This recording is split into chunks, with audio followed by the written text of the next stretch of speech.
There we go. Good morning, everyone. My name is Graham Parham. I'm with Highlands Residential Mortgage. I got some really fun people today to talk to. We've already established a rapport in a very short period of time. We're here today to talk about appraisals and appraisers. So the best way to do that is to talk directly to appraisers. So we got two appraisers on our panel today, Chris and Joshua from WP Appraisals there in Dallas and Fort Worth. And we're going to put them in the hot seat and fire a bunch of questions at them. I also have the vice president and head of our appraisal department here at Highlands Mortgage. Jason Egan's been a great attribute, super supporter. He listens, he gets things fixed. It's no muss, no fuss with Jason. We love him to death. And then, of course, I have my production partner, Aaron Stelly. He's been with me, gosh, 8 years now, and he's going to be one kind of firing away most of these questions to the guys in the hot seat. So at this point in time, I'm just going to kind of turn it over to Aaron and we're just going to kind of take it from there. Yeah, absolutely. And appreciate the introduction there, Graham. So what we're going to do today, guys, is talk everything about appraisals from start to beginning and how that can impact, influence the process. Going to get into the actual, meat and bones of what are these appraisers looking for whenever they analyze a property and everything you would need to know about that. So what I want to do first is kind of start from the very, very beginning. And what I mean by that is whenever we look at conventional lenders and how they select their appraisers for property and all the regulations and processes that we have to abide by to keep that whole entire appraisal piece safe, compliant, independent for the borrower. So what that all starts with at the end of the day is what we call the HVCC, and that's the Home Value Code of Conduct. And I'm going to turn it over to the guys shortly, but I want to give a quick intro. And to put it simply, this regulation that is in place for all conventional lenders across the board, it simply makes it an absolute must that the lender and the appraiser are entirely separate, not influenced by each other in any way, shape, or form. So I'm going to kind of jump right in and turn it over to Jason. And Jason, can you just kind of go into a little bit of depth of what is the HVCC? If I'm a borrower getting an appraisal through my lender, how do I know that appraiser isn't influenced in any way by the lender and that I'm getting a true, fair opinion of the home? Good question. Thanks, Aaron. So you mentioned Home Valuation Code of Conduct. It was implemented initially in 2009. And the primary reason for this was to prevent the pressure being applied to appraisers. And this comes from, not too long ago, I guess, we would have originators or processors placing an order directly with an appraiser. And I'm confident it didn't happen every time, but maybe there was a time that said, I need to have it come in at 572, something like that. So that was the main reason for this. And ultimately, it was to protect the consumer. And it protected the consumer, frankly, because what we did, it took away any quid pro quo, like if you were to hit this value for me, I'll give you more orders. So it took a lot of that nonsense out of there. It also did away with value shopping, right? So second appraisals. Oftentimes it's a low appraisal is viewed as a bad appraisal. And in reality, that's not correct at all. It could be, however, again, back to protecting the consumer, the appraiser's job, and the fellows can tell you much better than I can, but the appraiser's job is to identify the actual market value of the asset, which may or may not relate at all to either the loan amount or the purchase price. Completely different things. So now in 2010, I want to say, HVCC was sunsetted, and now we have the AIR, the Appraiser Independence requirements that came along with the Dodd-Frank Consumer Protection Act. So basically the same thing, just to make sure that the industry has some checks and balances to make sure that we're getting the proper value for an asset so the borrower isn't overpaying. And then, a couple of years later, coming back and having the doggone thing upside down. I can remember before 210, I would call up Josh and say, Josh, I got this guy wants to refinance his house down here. He thinks it's worth $300,000. Hang on a second, Graham. Yeah, I think we can bring in that 300,000. Okay, I'll send you the order. Those days are gone. Okay. Yeah. As Jason says, we have a panel, and the panel are vetted appraisers that we know that understand that market and that geographical area. So they're on kind of a rotary dial. So we never know who gets that order, but we know whoever does get the order, they're going to be good appraisers. Okay. And we know their work is good. So one thing the consumer and even the real estate community, a lot of times they don't understand is that when we shoot out an appraisal order for a purchase, we'll send them a purchase contract. Well, in my mind, the appraiser's job is to see if they can hit that number. And I've seen so many appraisers knowing that it could be, 5, 10, 20,000 more, but they still zero in on that number. They've done their job. They're going home. Everybody's happy. Okay. But on the refinances, you get an order, you just got to give your best foot forward. Okay. And that there's no way for me to say, here's the number I need. Whereas if I had the contract, this is the number you're striving for. Any comments on that, guys? Ooh. I told you to be in the hot seat. Yeah, I mean, good one. I think, operationally, so we receive tons of calls from different people, realtors, the LOs. Sometimes if it's a smaller lender, maybe they don't have it's completely entirely separate, functions, appraisal operations versus their loan operations from one another. And there's a gray area that people will walk in for sure. And so we have to really guard ourselves on the type of information that's given to us. And even often we'll have to just, hey, I got to stop the conversation. Like I got to move on through here. I can't, because sometimes it's like trying to read between the lines, it's like, hey man, I'm trying to get around this ballpark, number. What are you thinking? And it's like, man, number one, like I can't really share that information, especially if it's not the team, like the lender, because you guys that hired us. So a lot of times the borrowers, they call us, they're like, they want to know, and then they're upset because we can't give them by compliance rules. We can't give them the answer to that because even though they may be paying for the cost of the appraisal, inevitably in their closing docs, they are not the ones who hired us. They are not our client. Right. Yeah. It's interesting. At 210, when this thing got kicked off, everybody was trying to figure it out. Loan officers, processors, underwriters had a sales contract for $200,001. Why they did that, I had no idea. So I didn't even realize it was $200,001. Appraiser goes out, brings it back a $200,000 appraiser, goes through underwriting. Underwriting says, well, we're going to have to lower the loan amount just ever so slightly because it's off $100. And the process goes, I don't think the appraiser saw the contract. And she goes, you ought to call and ask if he saw the contract. Pick the phone up. Did you see the contract? Oh, I did miss that dollar. I didn't ask him to change it. I just asked him if he saw it. Okay. All right. So technically, we think I broke the law there, right? No. That's okay. not Thank you. Okay. But management didn't see it that way, because the problem is the guy goes, oh, I see that. And he went ahead and fixed it and shot it back up through the appraisal system. The underwriter got it and said, why do I have this new appraisal in there? Who talked to the appraiser? Came back to me. They almost fired me. They really did. It's, I told them. yeah. Can I chime in? So it's interesting. And Aaron, when you were talking, like I heard you say some things like pressure, influence, separate, keep things separate.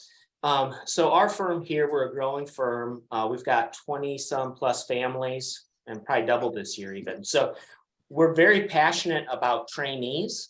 So what does that look like? And one of the things I mentioned to them is like, y'all, like, don't get hung up. There used to be when that pendulum swung on the other end where it was like, I mean, I speak for realtors very often. And there was a time where it's like, look at an appraiser, go to jail. Text an appraiser, go to jail. Like, do not pass go to jail.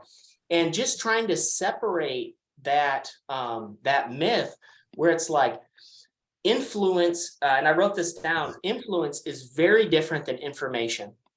Right. Many of the times, and this is what I coach our team to do, have we exhausted all resources? When I go into, so for example, Graham, like on that purchase contract, I'm asking, even if the lender sent over the contract, I'm talking to the builder's agent. Hey, is this the final sales contract? Because the second I don't ask that, we're going to find $100 or $1,000 change order on it.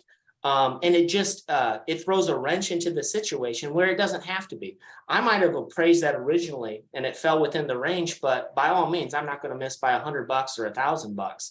It's just about how much information you have. So when you talk about like purchases and refis, yeah, refis, we don't have a purchase contract, but how much information have you asked? What kind of updates have you, has it been listed for sale? Are like any neighbors that have sold? I mean, a lot of times people look at me and they're like, oh, you like, how do you know so much being an appraiser? I don't. I'm just really good at asking questions. So once I have all the information, I can make an educated decision if I go left, if I go right. But yeah, as far as just, hey, we hit it right on the contract, everybody high fives, we go home. That's just not how we do it here at the firm. But I just put $100,000 pool in my house and you only gave me what, Yeah. $40,000 value? What's that all about? Yeah, what is that all about? Okay, so now we're getting to appraising. And this is another thing too. When I'm on, it's all about, and you guys know this too, it's all about setting expectations. So even when we go, so, and that's based on how much information do I have? So say a refi comes over. Hey, I'm just letting you know, they've got a new pool. We did all these updates. I am asking for plans and specs. When I'm on site and when I'm coaching our team, when we're on site, you're writing notes, guys and gals, like ask them, how much did this cost? What are we looking at? What is this? And then also preparing that, and it depends, some borrowers are different than others when we're on site, but managing the expectations. So for example, hey, I just put this pool in, that's 100,000. Well, appraising, we don't value things dollar for dollar. That's just not how it is. It's a percentage, or there's other factors we use like match pairs analysis. So we'll even say and kind of plant that seed up front that, man, that's awesome. I'll even put that in the report. Hey, total cost and all this, because it helps create a narrative for an underwriter to see why we as appraisers did what we did. But we'll even coach some people heads up like, hey, they're not dollar for dollar adjustments. Yep. I have to ask a question. I don't know if it's on the list here. Do you ever get calls from underwriters saying, what's going on here? Oh, so we do. And now we'll get, let me make the distinction. When we, and Joshua mentioned this earlier, the lender client is exactly like that, the lender client. So if it's an underwriter, if it's if it is the lender client, we will have 100% transparency. It doesn't happen often, but sometimes we will get a revision requests, or we might get a phone call from an underwriter. What'll happen is I'll have one of my, it doesn't happen often, but when it does, it typically involves like one of our trainees or licensed. They're like, hey, Chris, I'll get an email. Hey, could you put your eyes on this? Could we have a conversation? And we can just walk through, hey, what are you all looking for? Is there something I'm missing? Or could have we articulated or done a better narrative on this? And when we do have to jump on the phone with, I mean, rarely it happens with the underwriter. And it's usually because they are requesting something that's already within the report. It's just not in a way that they want it stated. Usually it's just the narrative isn't reading to their expectation. And so in those cases, when we're feeling like a sparring match, going back with one another, although we're agreeing on the same thing, sometimes it's just like, hey, Jason, looks like we're getting a lot of revisions here on this, and we've been going back and forth. Is there any way you can mediate a call for us? Can we just jump on, like have the underwriter jump on a quick call? Because that's the other thing is like when we are going to be talking to a lender client, it's extremely important that we're not just talking to the underwriter, because that could be also seen outside of compliance as like collusion, or influencing. And so having a lender, a client, a team where their appraisal function is in-house and they can oversee mediating things like that is super, super crucial to the appraisal success, in my opinion. And Highlands does a really great job with that. I'll chime in. Like the lender partners that we have, like Highlands is probably the top couple that like where there's a platform where we can have that dialogue that keeps them compliant and us compliant, because it's not like Joshua said, we have clients that it's not about you're right, I'm right, or this sparring thing. What I found a lot of time, it's just lost in translation. So like, hey, is it this verbiage? Is it this, like what is hindering this from getting to the finish line? Or is it, it's just the communication is key in those types of situations. I mean, I've even had them before where the appraisal management team, in-house, they're having a hard time discussing, hey, the findings of the appraisal with like the borrower or something. If I have the green light, from the lender client to do a conference call and walk someone through the appraisal, we even do that as a goodwill gesture. I mean, it's interesting, some of the things we get into. It's like I'm part of the team. I'm just trying to figure this out. And if there's a way for me to help y'all get it to the finish line, and if it's maybe a communication, by all means, we welcome that. So that's a long-winded answer. Yeah, I'm for your sorry. You're short gonna have to question. cut me off because I'll keep going.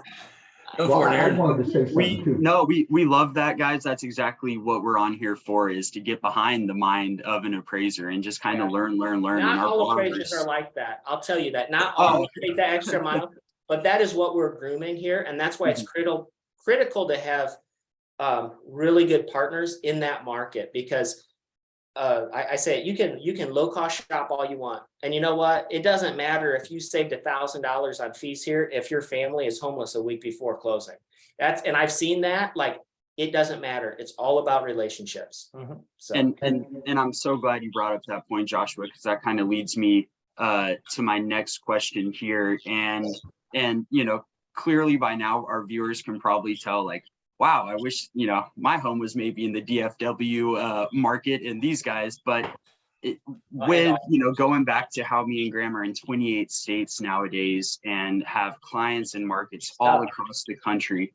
And this might be one more for Jason, but Jason, how do we find our appraisers? How do we put together these compliant and vetted appraisers and kind of describe the panels, so to speak, that we have in each market, and how we still ensure that these are, randomly assigned but when they are, we're still getting good quality appraisers to take these orders at the end of the day?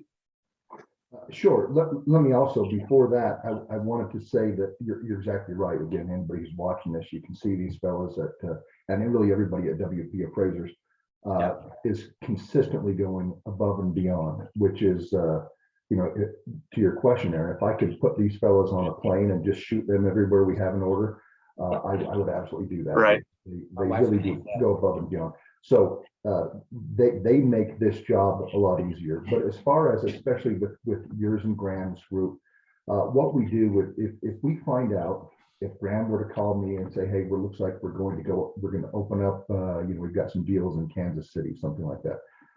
What we'll do is we'll go look on the ASC Appraisal Subcommittee, find out website, find out who is available there, and then we do some vetting. We look to see if there's any issues they have with their account, make sure they have active licenses and whatnot.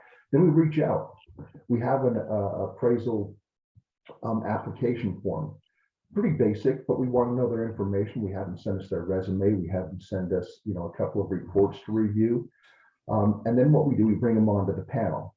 The panel is again the fee panel. So we've got probably well more than we need right now. We've probably got about 1,500 appraisers on the panel.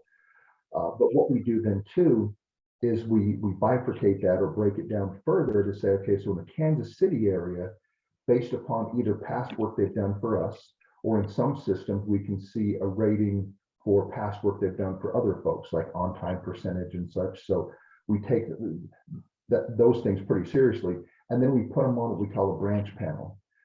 It really should be called a local panel, because what we do is then any order in that area, and each appraiser on our fee panel has the ability to go and identify which counties they service, right? So you mentioned WP is the DFW area. They've got a couple more areas within Texas. They're expanding, like they said. But they can go into their profile and say, I now cover Austin, I now cover Houston. And so what happens then, if they're vetted and on our local panel, then any order that comes up in that area, is offered to them potentially. Again, Graham, you mentioned kind of a round robin Rolodex. There's a couple different ways we assign orders. And when I say we assign orders, I guess I should take one step back and say the way that Highlands does it is orders are placed in Encompass, our loan origination system. Through an integration with Encompass, that order then comes over to the appraisal management system and then goes through our distribution logic. So the way that happens, the way we make sure we're getting all the best orders, or rather the best people working on the orders, every order that's ordered and delivered through Highlands, through the appraisal desk, each order is graded individually. So we look at some quantitative things, did it come in on time?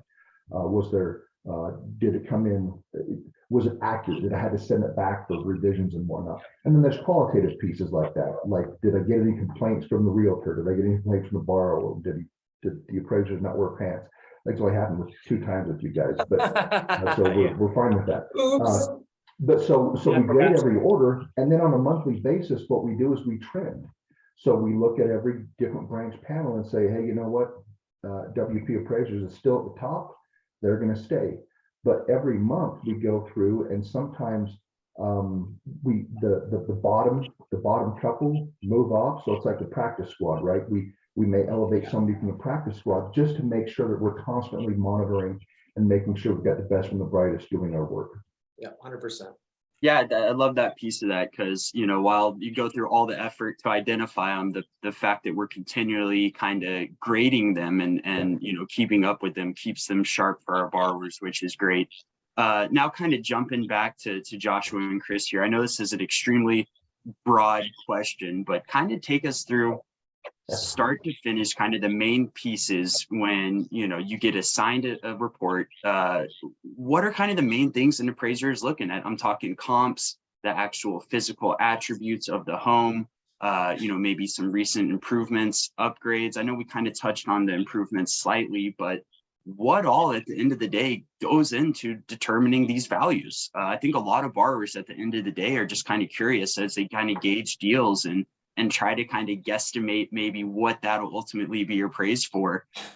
What are you guys looking at? So Aaron, great question. And Chris is going to give you the answer to that. But if I were to just slightly even reverse almost before that, okay, before we get the order, something that is super important to the appraisal function process that is not in the question list is just because you're an appraiser doesn't mean that you're skilled in rental properties or investment properties. It doesn't mean that you're skilled in reverse mortgages or FHA or VA. There's all these different loan products in the market. Okay. And having an appraiser, there very few appraisers out there are going to be like the one trick pony, the ace of spades that can do every single type of order. They can handle the manufactured home on 40 acres with horses and an in-ground pool, an accessory unit. Yeah, nice. That's a turkey. But there's very few people that do that. So there are actually other things that go in before the order even gets assigned on the appraisal desk function, and between our team as well, because we also, not most appraisers don't function like we do. We have an appraisal desk, and so they're also vetting the orders that are coming through, looking through them to find out who's the best appraiser for that job as well. And so then once we actually get the assignment and we award it and we drop it in Mr. Christopher's queue, because I don't want to go on site, so we're going to. I usually get the turkeys. And I do have to apologize, guys. I think I was mixing up your names there at the beginning. So sorry about that. But go ahead, Chris. So I'll probably go back to information. When I say Joshua drops a real turkey in my queue and I am like, what the heck am I getting into? The first thing I want to know is information.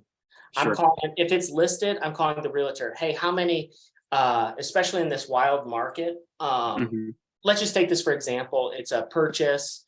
It sells at, maybe it sells for over contract price. Let's just take that for example.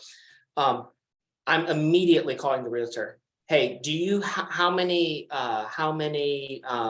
offers were there? How many days on the market? Because I'm already in my mind thinking that I'm positioning this appraisal like it's going to probably be on the high end of the spectrum.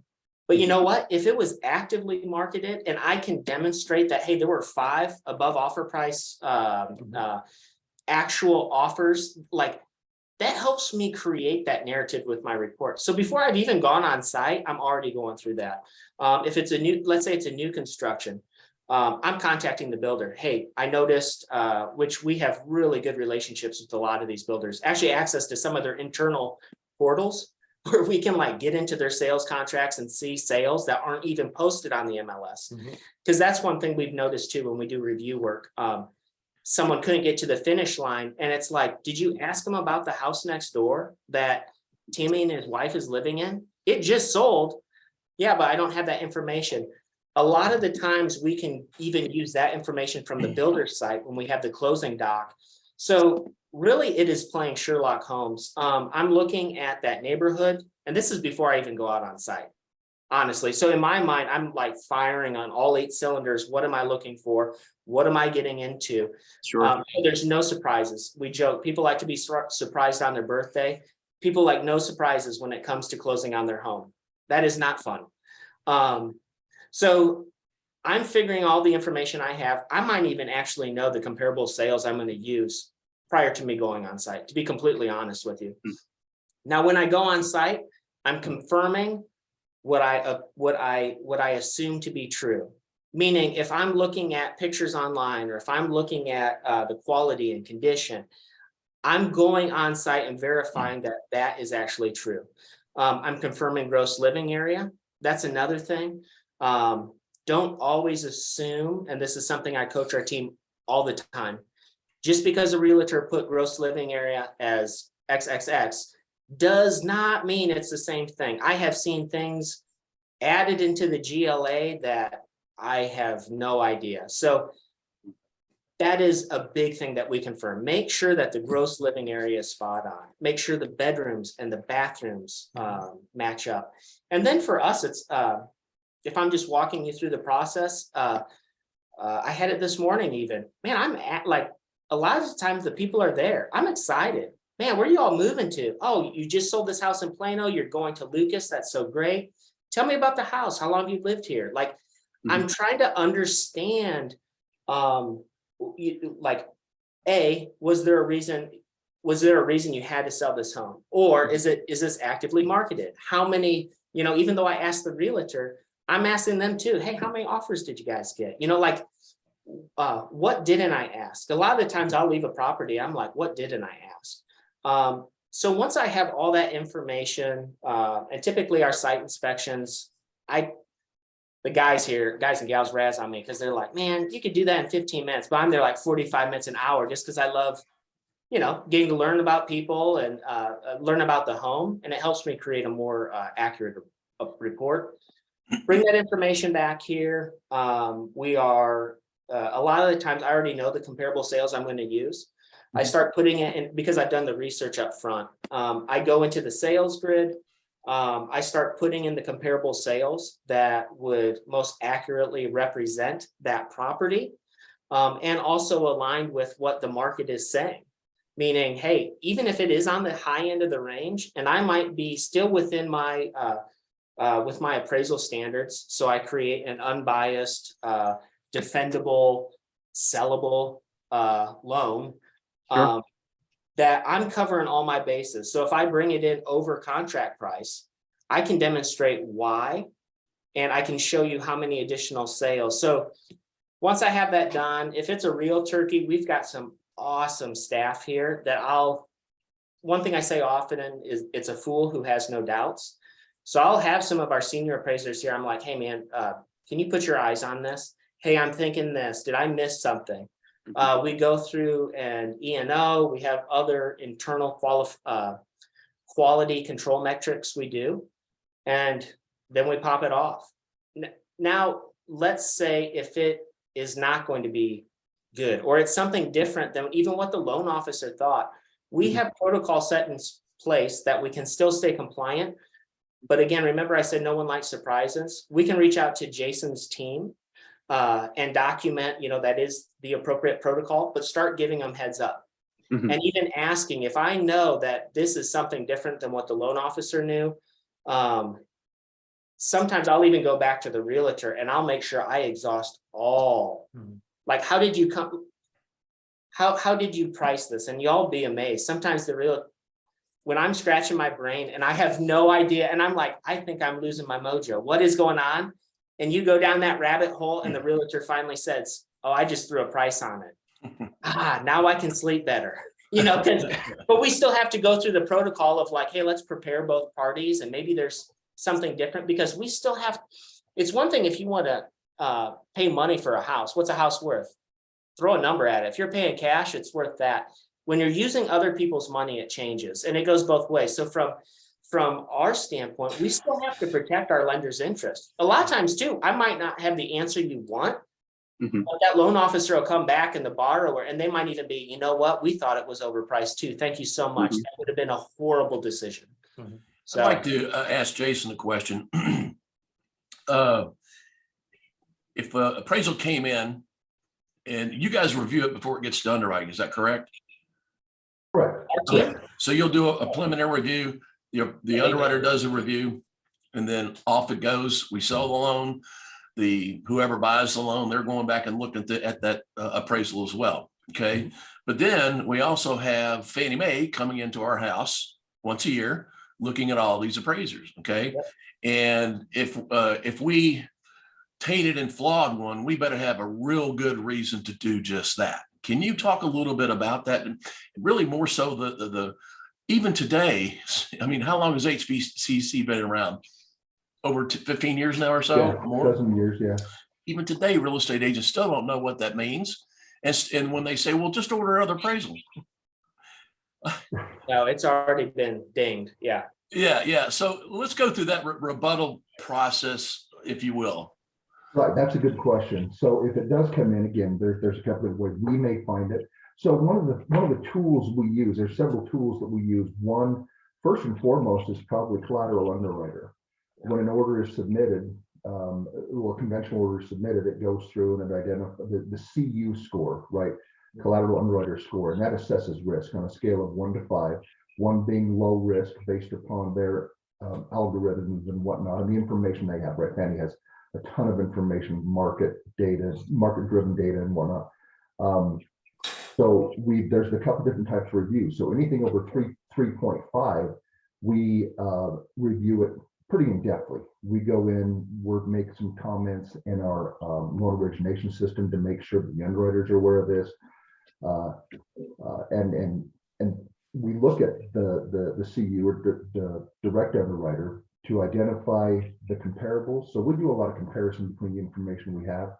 But if something comes in and we, if it's requested by an originator or an underwriter or something like that, a request for revision, or the standard name in the industry is ROVs, or reconsideration of values. I don't like that, because we don't talk about value when we go back to our appraiser group. That's not, again, back to HVCC and AIR, we don't talk about value or the methodology arrived at value.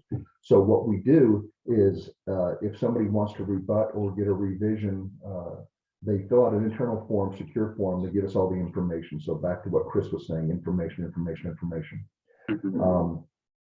And then what we do, we submit that. We submit that to Chris. He or whomever takes a look at it. They send it back to us, and he'll respond. He'll either make a change to the commentary. Oftentimes, is really, like you mentioned, Chris, what it is. It's just commentary.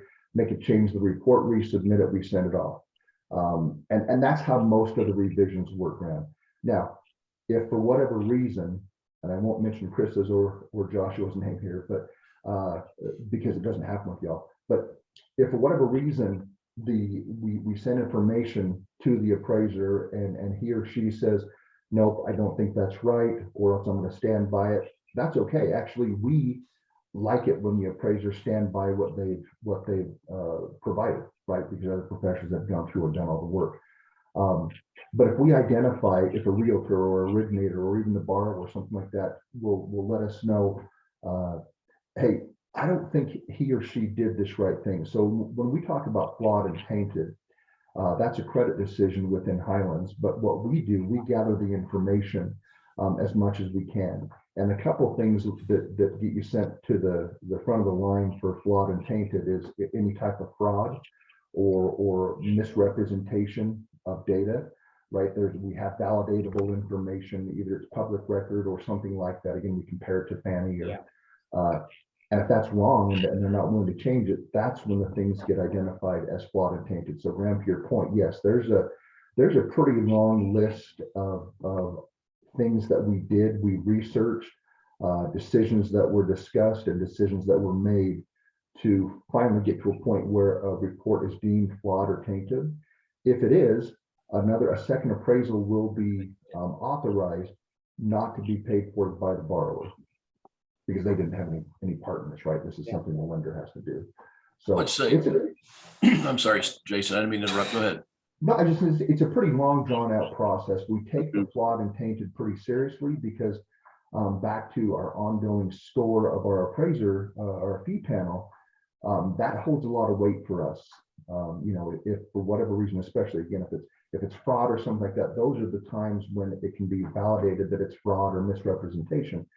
That's where we remove the appraiser from the panel with all the right steps we do. We have to let them know what's happened and give them an opportunity to respond and whatnot. But it doesn't happen very often, but we do have a process for it to dive in to determine if appraisal is flawed or tainted.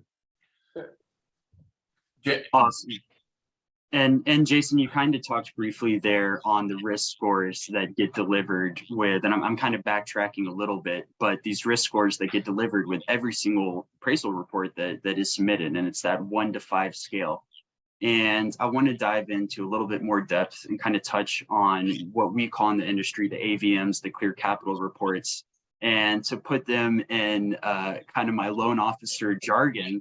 At the end of the day, these are additional internal reports that are ran by our appraisal department on basically through Fannie Mae's system, through their software. And it's if you were to look at these reports, they're several pages long, and they're basically analyzing the report, the value, the comps, everything that was used in that report, and it's spitting out its own value and saying it either agrees or disagrees and the reasons why.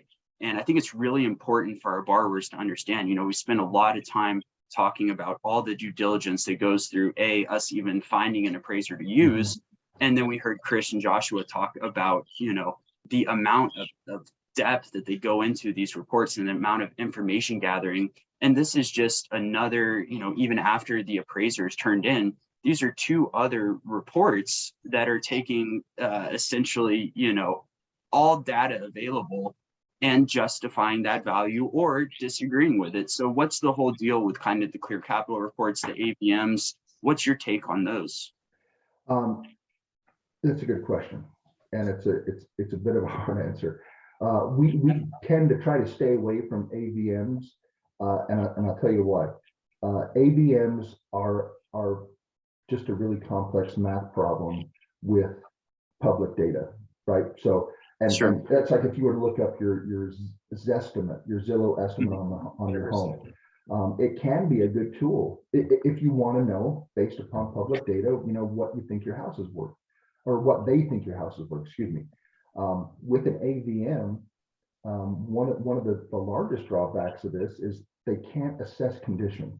So as Chris mentioned, when you're inside the home, and just a really quick side note, Chris, when you're talking about being in the home and speaking with the homeowner or the realtor or somebody like that, probably the most common concern we get, not from you guys, but is that, the appraiser was here for 5 minutes, didn't even talk to me, didn't even ask. You're exactly right. So they have a concern with that. So, if the borrower, or rather the homeowner on refinance, is going to ask, what's the value? Chris said, I don't know yet. I don't come to the asset with the value in mind. Yeah. That has to be compiled and 100%. built. But so there are some benefits. I think it's quick. So the automated stuff is quick, but it's not complete, which is why it's not used for lending. Now there's a couple of things. Now you mentioned the clear capital report. The clear capital report is actually called a CDA, or collateral desktop analysis. So what that is, as you've mentioned, Aaron, we take the completed appraisal, send it over, and that's not only run with automated information and information that Clear Capital may have. Again, Clear Capital is a third party that does a great job of providing BPOs, appraisals, and whatnot. They do a great job. But they also review. There's a warm body reviewing and comparing and contrasting, reconciling the automated information versus what was on the appraisal. So those are very helpful. We use those. We interface with underwriting a lot to use those. Sometimes to make a determination if something is flawed or tainted, because we're having now again a third party who has the data set to look at this and give us a rendering not only of value, but hey, these are the variances in between information. But again, as I've mentioned, the most common thing we use is the collateral underwriter. What that does, I've mentioned this to Graham once. What the CU risk score does is, in essence, if you're an NFL fan, when there's a play that's under review, the CU basically, this is what was called on the field, right? This is what we saw with our own eyes. This is it. So that's the initial risk. So a risk rating of 4 does not necessarily mean that the report is bad. It's just saying that based upon the market trends, the value of this thing, there may be a heightened risk for overvaluation. Yeah, that's it. So we review all of those things. So again, at the appraisal desk here at Highlands, I'm a fan of believing that we only have our job is really very simple. And it may not be what people think. I mean, our job is to make sure we get appraisals fulfilled for originators of Highlands with the best and the brightest appraisers. And that's done to be part of the process to make sure we're protecting the consumer. 100%. So we do, we bristle a little bit when we get, concerns over low appraisals because, we're saying, hey, again, we've got professionals out there. They've actually been to the asset. And, unfortunately, sometimes that's the actual market value. So, sorry, went off the rails a little bit there, but they also have an interactive. I think we've been pretty lucky, Aaron, and you probably can judge these numbers better than us or than I. I mean, I'd say 1 out of 100, clear capital report comes back lower. When you think, it's very, about one. So not very often. So our appraisers that are doing these appraisals, like as Jason says, they've been vetted, they're good, they know what to do. And if they That's come on back, Jason. That's because of Jason, what he sets up with his team. Because I can just tell you from an appraisal firm standpoint, that is not the case everywhere. That's actually the rarity. But that's because Jason sets up a team like that. Right. Sorry, Awesome. Aaron, go ahead. No worries at all. Jumping back to, we touched briefly on, because I'm glad y'all brought this up, about the classic comment of the appraiser was in and out of my house in 5 minutes. What the hell? How can I expect a fair value? Did they even? Just going back to the site visit, and of course, Chris kind of already elaborate. Every appraiser is a little bit different. He tends to maybe spend a little bit more time at the site. In a brief sense, I know you mentioned the gross living area, and that's one of the main components you're looking at at the site visit, but what all are you taking into account whenever you're at that site visit? I've had borrowers before where, us being in the non-owner occupied world, some are getting highly concerned buying a tenant occupied. Well, it might be a little dirty inside. Hold on, I don't want them to go out just yet. What all gets taken into account there? And on that note, don't have to go into too much depth, but even a lot of borrowers get kind of confused between the fundamental differences between an appraiser and a home inspector. And kind of, I know that's super basic, but so what all goes in? What are you guys looking at the site visit at the end of the day? Yeah, so I'll just walk you through like one I did this morning, for example. I show up on site and this is what I coach our team. Again, I can't speak for other appraisers. I can't speak for WP because like we're grooming a next generation of appraisers. So that same consistent, high quality, high touch, high experience is what we want for all of our lender clients that we have. Our site visits typically take 35, 40 minutes to an hour. Sometimes it's very complex, lots of measuring. It can take hour to an hour and a half. Even if it is a freaking rectangle, I'm coaching our team, spend 30 minutes there, do yourself a favor, because you're exactly right. The second there is an expectation of value and we don't meet it, they're picking it apart. That guy looked at me differently. He didn't put booties on. What a real dirtbag. They didn't measure my house. I watched them on camera. Trust me, I've heard it all.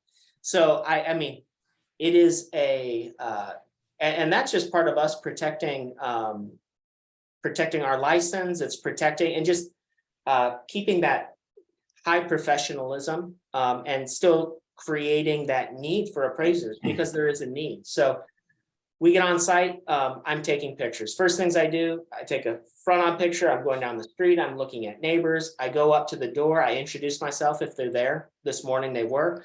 I will set expectations up front. So, hey, we were hired by the lender to appraise this property. I'm gonna be here about 45 minutes to an hour. Do you have any dogs in the background or in the backyard? What do I need to know? Heads up. Got any grandmas in bed in the back room? Yeah, we joke about this, but you have no idea, like, hey, who else is in the house? Because again, we live in a day and age where I don't like the value. Maybe I had a teenager upstairs. Maybe it's a wild world we live in. And that's not just protecting our firm and our value and our families, it's protecting the Highlands family too, and everyone involved. So we're very just aware of that, respected. I mean, we show a lot of respect when we go to the house. We'll start typically on the outside. We measure everything to like an 1/8 inch. We've got lasers, we've got tapes, we've got all sorts of things. So we'll measure the property. We'll confirm our GLA measurement with what the perception is or what they think it is, or did I miss anything? Again, I'm trying to overcome any hurdles that we might find. When I'm on site and I'm doing the measuring of the property, that's where I'm able to notice and take a lot of notes as far as quality material utilized at time of original construction, quality material if they did renovations. So if they said, hey, they might have told the loan officer, like, this happens. Oh yeah, we spent $20,000 on new flooring. It's going to look great. They love it. And then as I'm appraising and I'm outside measuring, I see a stack of $20,000 worth of flooring that hasn't been installed. So again, it's kind of like as is versus subject to, and it's all about that communication flow. So after that, we'll come back inside and I'll have, like this morning, the homeowner, hey, walk me through. Like, I noticed you've got a new kitchen. I noticed this. Walk me through that. Thank you so much. Before I came out, I saw this list of updates, itemized updates. This guy's wife was exceptional. And I was like, all of that, show me that. What do I need to know? We'll take pictures of each room. We're very, what's the word I'm looking for? Thorough. Like thorough. Yeah, thorough. And just also, this is very personal. Like, this is someone, they might have lived there for 20, 30 years. They might be going through a divorce. They might have lost somebody. This, like, just being very patient with the homeowner. And when I mean patient, sometimes we joke about in the office, but I'll go through the home. For example, hey, how many updates walk me through some updates in the last year. I just put in light bulbs. I got some new knob drawer pulls on here. Don't forget the paint. Yeah, paint. And you know what I do? Thank you so much. And I'm here and I'm jotting down notes, and I joke with these guys. I'm like, oh, really? LED bulbs? How many? I don't do that. But my point is, that's important. That's really important. And it also eliminates perception. It eliminates perception. Because here's the thing, we might get to the end of the day and it's not worth what they think it is or the perception. But I guarantee you this, they're not going to come back and say, well, it's because the appraiser that Highland set out, they don't know what they're doing. Man, I have had phone calls where they're like, my God, even the person listing it, it's like, I can't even be mad at you because I'm asking them, I'm like, I hope I missed something. What other sale, tell me where it's. And when you take that approach, or I think just that mindset going into it, it makes the process a lot smoother, regardless of the outcome. When you get an order, Highland sends you an order. Okay, here's the address. Go for it. Okay. Yeah. One of the first things you do is that you look into MLS, correct? Oh, 100%. Okay. Well, you look for the comps, but you also read the listing itself. Oh my God. The spa-like experience. Oh, those are my favorites. Spa-like experience means. Yeah. Okay. So, but the smart realtors, do add those upgrades in there. I love it. New kitchen, new this, do this. And they've done your job for you. So if you go out to the house and it's empty, you already know what's been updated. You're just mind checking it off. Yeah, So- 100%. So if realtors are listening to this, that's a great thing to do when you're listing a property, is line list those things that are upgraded. I know this because I'm constantly buying and selling properties. So That's good. Yeah. If realtors listening, please do that. I actually, this couple that was there, I was like, hey, kudos to your realtor. They knew what they were doing. Thank you Yeah. so much. Surveys, do you have a new survey on there? Hey, have you had it measured by another appraiser? I want to see that. So when I go out there, I can make sure we're not missing anything. Yeah. And then, so like in that, I take my pictures, I go through, at the end of every single site inspection, I always go through them. Hey, I just want to make sure I'm not missing anything. So I've got a foyer here, and you'll see me pointing out. But what I'm doing is I'm going through, we embrace technology here. The guys here look at me like I'm this dinosaur. I mean, they're doing things like macros and all this. I'm like, holy cow. But they're going through like an iPad or whatever digital device they have. And they're confirming that the room count, bedroom count, bathroom count matches what the homeowner is saying.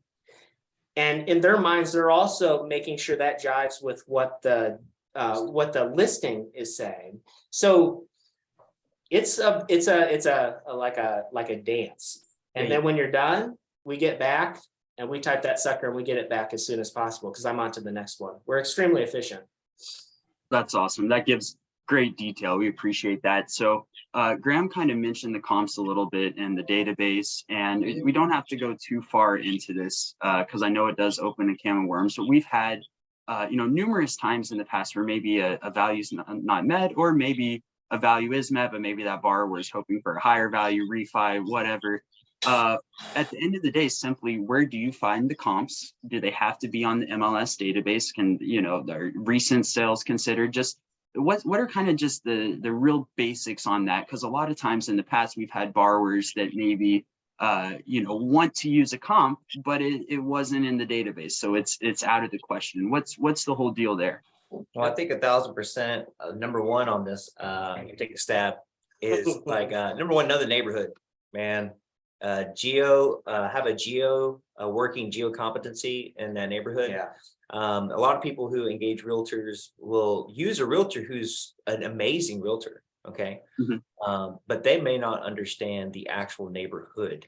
For example, here in Dallas and in Austin, where we serve both markets, you can have multi-million-dollar homes and across the street have a manufactured home.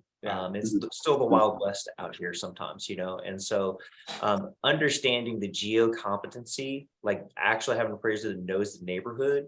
Number one, before you pull comps, you have to understand those boundaries. What does that look like? Why is this neighborhood more valuable than or perceived to be more valuable than this other one? Is it the school district? Like there's a lot of variables there. And then Chris would say, in addition to that, Yeah, value not met. So like what we would say, we love to say there's a discrepancy. There's a discrepancy between contract price and appraised value. Where do we find comps? We will use Netris here if we're in the DFW market. So that is primarily where we, I would say where we go, that we have access to. What if it's a new construction though, and not everything's posted online? I mean, we work with all the primo major home builders in this area. A lot of the more sophisticated home builders actually have appraisal or appraiser portals that we can get in there and actually get settled sales that are not posted on the MLS. And you would be amazed when we do review work. It's like, not only did you miss this comp because you didn't even know, like, for example, we'll get something, hey, there's a discrepancy in contract price, we need to do a review. It's not only did you miss this comp, and they might dig in their heels, well, it's not in the MLS. It doesn't matter. You missed this comp. You missed the house next door because you didn't know that they had this. So like, you're creating a report appraiser that like is not accurate because you didn't have all the information. So we'll go to that source. where else you get settled sales from? We get settled. Where do I go? I'll show. I mean, here's the thing. What's a comp? I'll ask. You would be surprised. Like with home builders, Joshua and I had one the other day. She's like, "Oh, I got tons of comps. Come on over." I was like, "Heck yeah! Where are you at? I'm finding you." And it's the sales agent listing. I'm like, no, these are pending sales. These are like, these have not closed yet. And to the, However, which we got however, it there. in that case, let's say there are a lot of supporting, sales, they just haven't settled yet, right? They're just pendings, right? Oh, that's, yeah. So, appraisal Jedi, if the lender allows it, that's when we go back to the lender and we're like, hey, there's supporting information here that this market is increasing. We would love to be, if you will change the effective date, let's go drive back out on this, make sure the property isn't burned down, for due diligence. Yeah. That leads me to a question. Yeah. But you can't do that. If you don't have that communication with your lending, and that's about getting it to the finish line. Because, hey, when do you have to close? Okay, I know this other one, which is my money comp, is closing in 2 days. Tell you what, Jason, we'll drive by there. Just know I'll get it to you that same day. But that's my money comp. Man, we look like rock stars. And that's the best comparable sale. Yeah. So guys, we've experienced appreciation the last, 5 or 6 years nationally. Okay. Some really unheard of appreciations in the Dallas and Fort Worth market. I've always said, even back during 08, maybe we averaged 2% depreciation back then. Is that a fair statement? And on a good day before these last 5 or 6 years, we may get 5% appreciation, going down the hill with the wind behind us. But now we've been doing these double digits. Okay. So those double digits are starting to flatten out. And we know that they're going to start to come down. And that's just this market, but all markets. Okay. And people are asking me all over the country, have the sales started coming down? And I think it's probably lagging, if you will, about 6 months lag, because we have to get some more comps out there showing that it's moved downward, but we're not there yet. I think we're in that phase of going down. But when you're going up, how do you chase those numbers? I know it's tough. It's data. So it's data driven. So one of our core values that we have here, we call it data driven decisions, meaning you might, as Jason mentioned earlier, like a CU score that's high doesn't necessarily mean, and this is what we found as we're trying to catch up, because it just hasn't settled yet. But I can see that line. So we spend a tremendous amount of money on Analytics. Yeah, analytics here. We use Titan Analytics, like full blown for all of our appraisers. So when we do review work, you will see in those crazy times, it's just we just did a 10% adjustment increasing. My God, how are you going to defend that? You talk about red flag. We go off data. So if I can show you and I can demonstrate this is the percentage increase, that is one where I can accurately apply time adjustments.